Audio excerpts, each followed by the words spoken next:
In this video, I'm going to show you how to sync profile pictures on Facebook and Instagram. That is quite simple and easy to do, so let's begin.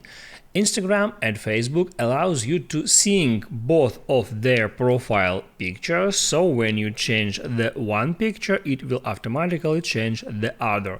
That's pretty cool feature, and let me show you how to do that.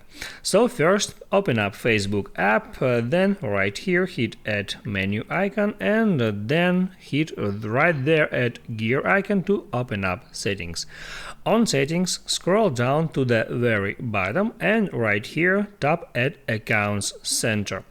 There tap at Profiles, and then you can tap right here at any of your profiles. I'll tap on that one, and then right here, if your profile pictures doesn't sync yet, you will see there two profile pictures. I got one here because my profile pictures are synced already.